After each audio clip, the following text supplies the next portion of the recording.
Old ഗോവയിലെ വളരെ പ്രശസ്തമായിട്ടുള്ള ഒരു ടൂറിസ്റ്റ് ഡെസ്റ്റിനേഷൻ എന്ന് നമുക്കിപ്പോൾ വിശേഷിപ്പിക്കാൻ സാധിക്കും. സെൻറ്റ് അഗസ്റ്റിൻ ടവറിന് മുന്നിലാണ് നമ്മളിപ്പോൾ ആയിരിക്കുന്നത്. സെൻറ്റ് അഗസ്റ്റിൻ്റെ നാമധേയത്തിലുള്ള ഈ ഒരു പള്ളി ഇപ്പോൾ ഈ ഒരു തകർന്ന് കിടക്കുന്ന ഒരു അവസ്ഥയിലാണ്.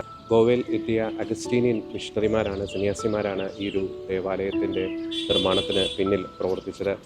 ആ കാലഘട്ടത്തിലെ ലോകത്തിലെ ഏറ്റവും പ്രശസ്തമായിട്ടുള്ളൊരു ആർക്കിടെക്ചറൽ ബ്യൂട്ടിയുള്ള ദേവാലയങ്ങളിൽ ഒന്നായിരുന്നു ഈ സെൻറ്റ് അഗസ്റ്റീനിയൻ ചർച്ച്. 1835 പോർച്ചുഗീസ് ഗവൺമെൻറ്റിൻ്റെ ചില നയങ്ങൾ മൂലം ഈ ഒരു ദേവാലയവുമായി ബന്ധപ്പെട്ട് പ്രവർത്തിച്ചിരുന്ന, ഇവിടെ ശുശ്രൂഷ ചെയ്തിരുന്ന അഗസ്റ്റീനിയൻ മിഷണറിമാർക്ക് ഗോവ വിട്ട് പോകേണ്ടി വന്നിരുന്നു. അതിൻ്റെ അടിസ്ഥാനത്തിൽ ഈ ചർച്ച്, ഈ ദേവാലയം ഉപേക്ഷിക്കപ്പെട്ടു. തുടർന്ന് ഈ ദേവാലയത്തിൻ്റെ ഓരോ ഭാഗങ്ങളും ഓരോ കാലഘട്ടത്തിലും അത് തകർന്ന് വീഴുകയായിരുന്നു. ഇപ്പോൾ ആർക്കിയോളജിക്കൽ സർവേ ഓഫ് ഇന്ത്യയുടെ കൈവശമാണ് ഈ ഒരു ദേവാലയം. ഈ ദേവാലയത്തിൻ്റെ ഒരു കാഴ്ചകളിലേക്ക് പ്രേക്ഷകരുടെ ശ്രദ്ധ ക്ഷണിക്കുന്നു.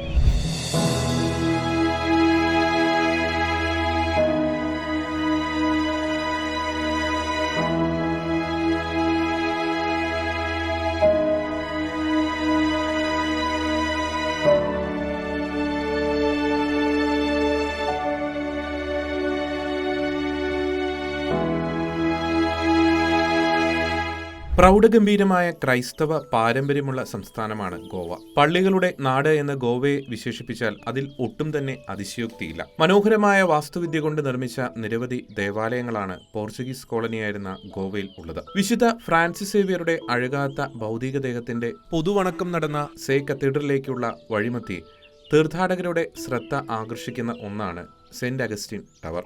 ക്രൈസ്തവ വിശ്വാസികളെ സംബന്ധിച്ചിടത്തോളം ഒരുപിടി വേദനയും തകർന്നു കിടക്കുന്ന ഈ ദേവാലയ അവശിഷ്ടങ്ങൾ സമ്മാനിക്കുന്നുണ്ട്.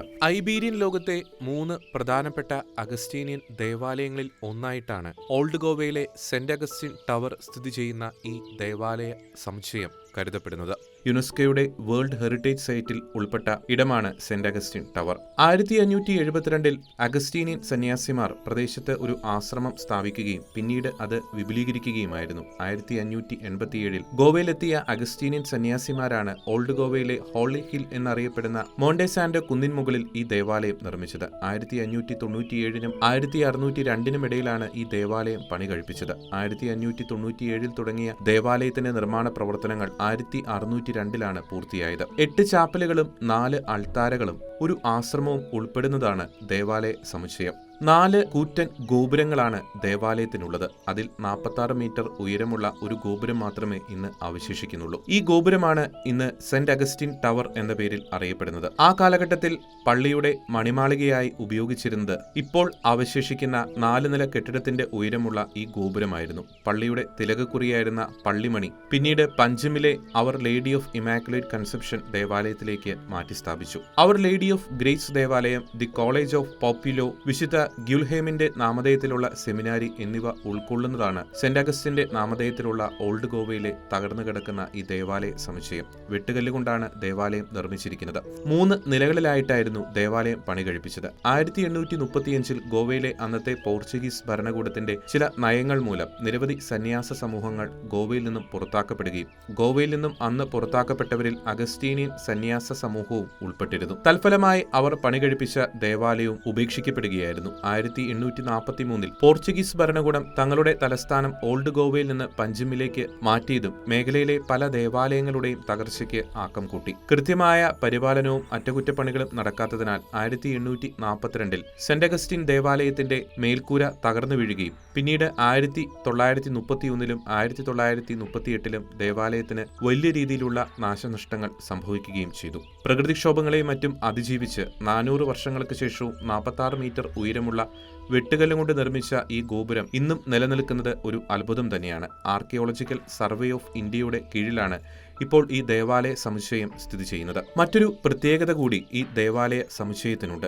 ഇസ്ലാം മതം സ്വീകരിക്കാൻ വിസമ്മതിച്ചതിനെ തുടർന്ന് കൊടിയ പീഡനങ്ങൾക്ക് വിധേയാവുകയും 1624 രക്തസാക്ഷിത്വം വരിക്കുകയും ചെയ്ത ജോർജിയയിലെ വിശുദ്ധ കെഥാവൻ രാജ്ഞിയുടെ ഭൗതികദേഹത്തിന്റെ തിരുശേഷിപ്പുകൾ ഈ ദേവാലയ സമുച്ചയത്തിൽ നിന്നും വീണ്ടെടുക്കപ്പെട്ടിട്ടുണ്ട്. ജോർജിയൻ ഓർത്തഡോക്സ് സഭയിലെ വിശുദ്ധയാണ് കെഥാവൻ രാജ്ഞി. ജോർജിയയിലെ കാക്കേറ്റി സാമ്രാജ്യത്തിലെ രാജ്ഞിയായിരുന്നു കെഥാവൻ.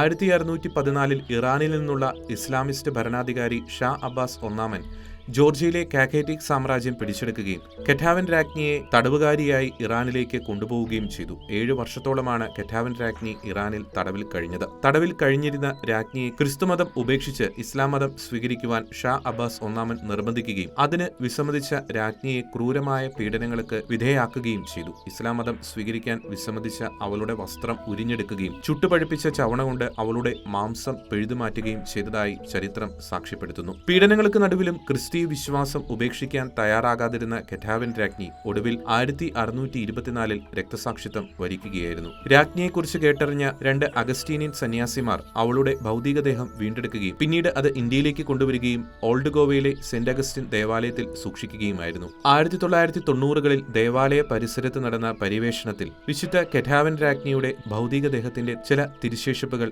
വീണ്ടെടുക്കാൻ സാധിച്ചിരുന്നു. ഇന്ത്യയും ജോർജിയയും തമ്മിലുള്ള സൗഹൃദത്തിന്റെ ഭാഗമായി ഓൾഡ് ഗോവയിലെ സെന്റ് അഗസ്റ്റിൻ കോൺവെന്റിൽ നിന്നും 2005 വീണ്ടെടുത്ത കെറ്റാവൻ രാജ്ഞിയുടെ തിരുശേഷിപ്പിന്റെ ഒരു ഭാഗം 2021 ജൂലൈ മാസത്തിൽ വിദേശകാര്യമന്ത്രി എസ് ജയശങ്കർ നടത്തിയ സന്ദർശനത്തിനിടെ ജോർജിയൻ ഭരണകൂടത്തിന് കൈമാറിയിരുന്നു.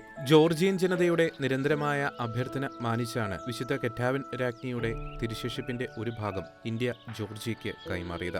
തിരുശേഷിപ്പ് ഏറ്റുവാങ്ങുവാൻ ജോർജിയയുടെ അന്നത്തെ പ്രധാനമന്ത്രി ഗരിബാഷ്വലിയും ജോർജിയയിലെ പാത്രിയാർക്കീസ് കാതോലിക്കോസ് ഇലിയ രണ്ടാമനും സന്നിഹിതനായിരുന്നു. ലോകമെമ്പാടും നിന്നുള്ള നിരവധി തീർത്ഥാടകരും വിനോദസഞ്ചാരികളുമാണ് ആർക്കിയോളജിക്കൽ സർവേയുടെ കീഴിലുള്ള സെന്റ് അഗസ്റ്റിൻ ടവറും അതിനോടനുബന്ധിച്ചുള്ള തകർന്നു കിടക്കുന്ന ദേവാലയ സമുച്ചയവും കാണുവാൻ ഇവിടേക്ക് എത്തുന്നത്. ഒരു കാലഘട്ടത്തിൽ അഗസ്റ്റീനിയൻ സന്യാസിമാരുടെ പ്രാർത്ഥനകളാൽ മുഖരിതമായിരുന്ന ഈ ഒരു പ്രദേശവും ദേവാലയവും ഇന്ന് തകർന്നു കിടക്കുന്ന കാഴ്ച ഏതൊരു വിശ്വാസിയുടെ മനസ്സിൽ നൊമ്പരം സമ്മാനിക്കുന്നതാണ്.